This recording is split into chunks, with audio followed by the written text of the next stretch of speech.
Olá, pessoal. Voltando então à nossa rotina de leitura diária do Código Divino da Vida, do autor Kazuo Murakami, né, um cientista japonês que já havia há muito tempo falando sobre o poder mental no nosso corpo e na, vamos dizer assim, ativação e desativação de genes, né? Então, continuando a nossa leitura, a gente traz aqui a influência genética na inteligência. A história da humanidade foi agraciada com diversas mentes brilhantes. É difícil compreender a razão de os filhos de gênios serem raramente tão brilhantes quanto os pais. Na verdade, é mais comum que eles sejam intelectualmente limitados em vez de terem uma inteligência excepcional. O filho de Goethe, por exemplo, possui uma inteligência abaixo da média, além de se apresentarem uma complexão física frágil. Mozart teve vários filhos, a maioria deles faleceu ainda na infância. Um dos que sobreviveram tornou-se compositor, contudo jamais chegou aos pés do pai. Essa mesma tendência pode ser constatada no caso de vários outros gênios. É raro que seus filhos ou mesmo irmãos possuam o mesmo dom.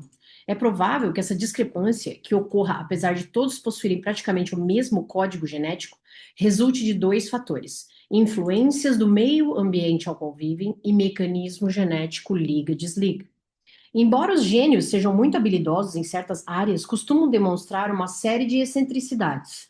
Como seus filhos são expostos desde cedo a tais idiosincrasias, não surpreende o fato de que muitos não desejem seguir os passos dos seus pais quando os adultos. De fato, parece, nesse caso, que tanto os fatores genéticos quanto ambientais contribuem para que não haja uma recorrência de gênios na árvore genealógica da família.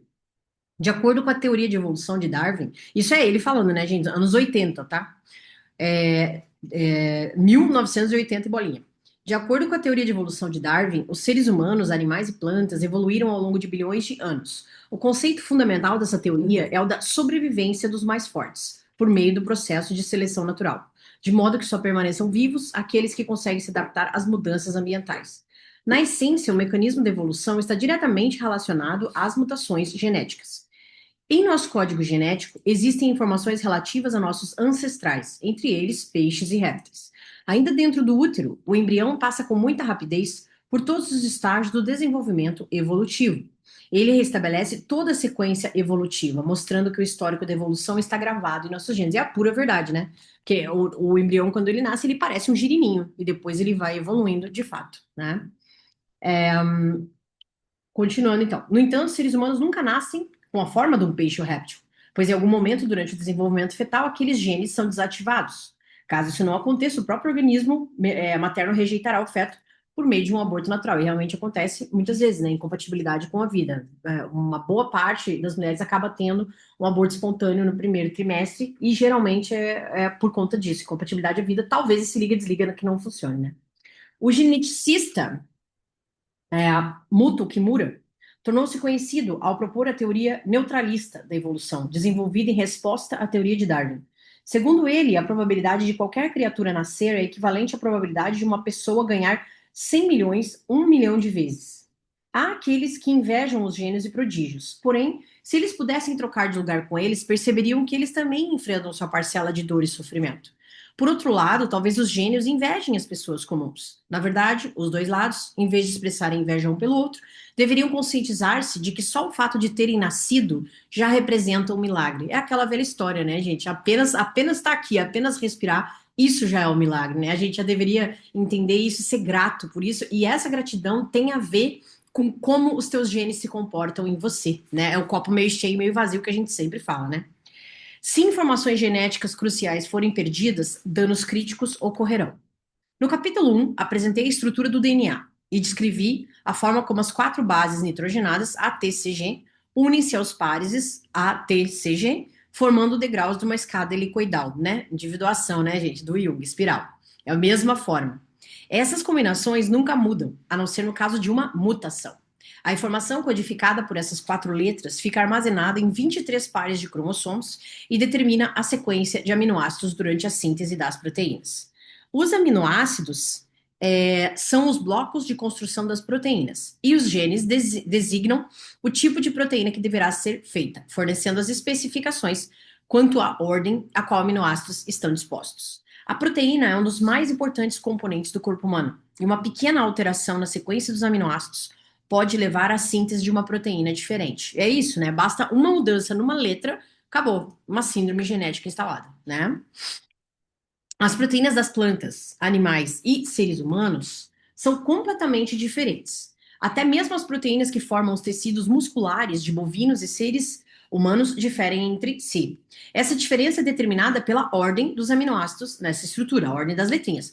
Portanto, são as diferenças do código genético que determinam as espécies, mas ainda não sabemos os detalhes de qual gene, ou mesmo que parte dele, estabelece a linha divisória entre um ser humano e o macaco, por exemplo. Isso lá nos anos 80, hoje isso já está mais elucidado, né?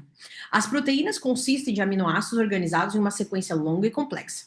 Existem sempre um ou dois pontos nessa ordem que desempenham um papel crucial para o bom funcionamento dessas proteínas. Esses pontos são os locais ativos. Existem poucos desses locais quando comparados ao resto da sequência, da fita. Enquanto danos a outras partes de uma sequência parecem não fazer muita diferença, a ausência ou mutação de um gene que controle esse local ativo interromperá a produção da proteína em questão, podendo resultar em uma anomalia no organismo. Por exemplo, como eu falei para vocês, as doenças metabólicas, né, da infância do recém-nato, uma grande parte delas advém desse tipo de coisa, indiretamente ou mesmo diretamente. Esse processo é semelhante à grande e aparentemente inativa porção das nossas células e genes. De acordo com os resultados de inúmeras pesquisas, apenas um pequeno percentual, entre os 15 bilhões de células cerebrais, está sendo efetivamente utilizado, enquanto o número de genes desativados excede muito o número daqueles ativados. E isso a gente vê, e a gente vê que cada vez mais essas partes, vamos colocar assim, desativadas, estão cada vez mais tomando corpo no que a gente vê na evolução humana, principalmente agora, né? Depois dos anos 2000, aí a gente vê isso claramente. Mas há uma razão para essa inatividade. O nosso corpo é frequentemente atacado por vírus e bactérias. Se na estrutura dos genes não houvesse espaço de manobra, a parte atacada seria imediatamente danificada, e se essa parte do gene fosse vital, o ataque poderia acarretar em danos ainda mais graves. Para evitar que isso ocorra, e apesar de seu tamanho diminuto, os genes possuem esses espaços vazios, sem dúvida com uma finalidade. Compare os danos que seriam causados por um míssil que atingisse uma cidade superpovoada, um deserto ou uma floresta, e você vai entender bem a explicação. Se alguma anormalidade ocorrer durante o período da gestação, a criança poderá nascer com uma deficiência ou doença genética. Em outras palavras, se uma informação essencial contida nos genes estiver danificada, o desenvolvimento normal do organismo da criança estará comprometido. E aí, como eu falei, a gente tem as síndromes genéticas, né? A anemia hereditária, por exemplo, ocorre devido a uma anormalidade nos genes que controlam a produção de hemoglobina. Em consequência, a produção dessa proteína é insuficiente. Mesma maneira do caso da hemofilia, uma enfermidade na qual a coagulação sanguínea não ocorre de forma normal. A deficiência é causada pela ausência da proteína responsável pela coagulação do sangue. São enfermidades severas, né? E são congênitas, né? Elas nascem, né? Com a criança. Sabemos agora que a influência dos fatores genéticos nas chamadas doenças da civilização é muito maior do que se acreditava. Mas mesmo assim, não devemos descartar fatores ambientais. Pelo contrário, cada vez mais entender a importância desses fatores que o ambiente molda sim, tá? Podemos então concluir que várias enfermidades têm a sua origem nos genes, que podem não estar funcionando apropriadamente ou terem sido ativados de forma indevida. Os fatores que levam a esses problemas de funcionamento podem ser divididos em hereditários e ambientais. As pessoas que nascem uma tendência genética para o desenvolvimento de determinada doença podem jamais apresentar os seus sintomas caso fatores ambientais sejam desfavoráveis a esse processo, ao desenvolvimento da doença. Então, podemos concluir que genes relacionados a essa doença não foram ativados. Por exemplo, se a sua família tem um histórico de diabetes, mas você jamais apresentou algum sintoma, é possível que você seja portador do gene causador dessa anomalia, porém os fatores ambientais relacionados ao seu estilo de vida e também possivelmente fatores psicológicos compreenderam para que se mantivesse desativado. Todo mundo sabe isso hoje, né? Diabetes, ele é um quadro, ele é uma doença sistêmica primeiro, né? E multifatorial, entendendo que, por exemplo, portadores da síndrome X, que a gente fala, que é uma síndrome que, basicamente resumido, se fala de uma inflamação difusa do corpo que vai atacar determinados sistemas aí de maneiras diferentes, o diabetes está englobado nisso aí, né? Então tem muita gente estudando isso, inclusive. O papel da renina na hipertensão, continuando aqui, tá? Isso aí é o estudo dele, né? O estudo desse cientista japonês falava da renina, que todo mundo achava que ele nunca ia conseguir. Aí vocês lembram, né, que aconteceram várias, né, coisas, várias coincidências, né, as ditas sincronicidades, e ele conseguiu trazer esse estudo para a universidade dele e conseguiu lançar esse paper, né, que eles falam, né, esse artigo, que foi o artigo que depois incentivou a produção das medicações que hoje são as mais utilizadas no mundo para hipertensão, né? Então, eu gostaria de relatar com mais detalhes o processo de nossos estudos sobre a renina, bem como alegrias e frustrações envolvidas em nossa grande aventura no sentido de contribuir para o tratamento da hipertensão. Para que você tenha uma ideia básica a respeito desse assunto, acredita-se que a hipertensão afete 1 a cada 4 adultos nos Estados Unidos. Desse total, 70% pode ser tratado com inibidores de renina e outros medicamentos. Os cientistas descobriram no final do século XIX que a renina estava relacionada ao aumento da pressão sanguínea. Eles concluíram que algumas substâncias produzidas no rim deveriam estar ligadas à hipertensão, já que os casos de deficiência ou mau funcionamento desse órgão, a pressão sanguínea aumentava. Eles produziam um extrato de rim, injetavam na veia de uma cobaia e verificavam que isso elevava a sua pressão sanguínea. Essa substância foi denominada renina, devido ao termo derivado de rim. É verdade, rim, né? Renal. Pesquisas subsequentes revelaram o sistema enzimático hormonal, demonstrado na figura 6, que no caso isso aqui é uma coisa mais complexa, né? Sistema renina, angiotensina, aldosterona, né? Não precisa se preocupar em entender isso agora, né? Mas a enzima renina, ela não aumenta diretamente a pressão sanguínea, mas ela estimula o precursor hormonal, que é o angiotensinogênio, que fabrica o hormônio angiotensina, a substância hipertensiva mais potente conhecida atualmente. Então, ela estimula a produção do peptídeo que produz esse hormônio, né? Os medicamentos inibidores desse sistema enzimático são amplamente utilizados no tratamento. Sim, hoje são os mais utilizados no mundo ainda, né? Então, como ele relatou no capítulo anterior, o laboratório dele venceu a corrida na identificação da estrutura renina humana, em grande parte graças à bactéria Escherichia coli e ao seu importante papel na engenharia genética. Mas devido ao aparecimento de várias cepas virulentas da bactéria, ela assusta a maioria das pessoas, né? Porque ele estuda isso, né? Ele é o cientista de laboratório mesmo, né? O japonês lá. Então ele faz estudos com esse tipo de insumo, né? Entretanto, cientistas envolvidos na engenharia genética têm profundo respeito por essa bactéria, Escherichia coli, pois ela tem mostrado um perfeito hospedeiro para a transferência de genes. Além disso, o tempo de reprodução da Escherichia coli é cerca de 20 minutos, o que é muito útil para a duplicação dos genes transferidos para a síntese das proteínas, de acordo com as instruções genéticas. Como consequência, a bactéria Escherichia coli tem sido extensivamente analisada, tornando-se um material excelente para as pesquisas e fonte para vários trabalhos ganhadores de prêmio Nobel. De fato, essa bactéria é o meio mais utilizado de pesquisa genética hoje em dia. Milhares de pesquisadores já obtiveram seus doutorados a partir do estudo desses organismos. Outro ponto favorável é a utilização dessa bactéria em estudos científicos é o fato dela possuir somente 4,6 milhões de pares de bases, um número bem menor comparado aos 3 bilhões de pares do genoma humano, ou seja, mais fácil de estudar, né? Mais fácil de destrinchar. O código genético da Escherichia coli foi completamente decifrado em 1977, apenas, um ano antes de eu nascer ainda, tornando possível a distinção ainda de Escherichia coli O157 virulenta e a E. coli comum, que tornou possível o combate à cepa mais virulenta. Com a decodificação do gene renina, conseguimos determinar a sua estrutura básica. Com isso, em 1985, produzimos um modelo tridimensional dessa estrutura. Entretanto, tal modelo era apenas uma estimativa, tornava-se essencial ainda a sua determinação da real estrutura. Para que isso fosse possível, precisávamos de uma enorme quantidade de renina e utilizamos a Escherichia coli para produzi-lo. A figura 7 vai mostrar as formas de utilização da bactéria, que é no laboratório mesmo, né? Ele utilizava. Certo. Deixa eu ver aqui.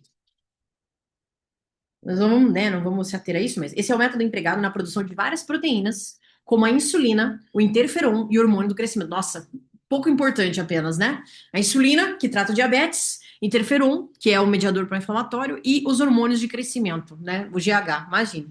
A tecnologia que utiliza a E. coli na produção de proteínas foi recebida com grande entusiasmo. No passado, substâncias como interferon, considerado eficaz no tratamento contra o câncer, precisava ser extraída de seres humanos. O processo de obtenção era apenas de 5 miligramas e levava cerca de 18 meses. Com a utilização da engenharia genética, pôde-se produzir a quantidade além da necessária. É o fato de que conseguimos obter renina humana a partir de Escherichia coli, mas também enfrentamos alguns contratempos. Apesar do nosso modelo estrutural da renina ser perfeito, a renina humana que conseguimos produzir inicialmente era uma massa confusa e inútil de filamentos, uma vez de uma enzima com forma perfeita, viva e ativa como esperado. Claro, era fabricada, né?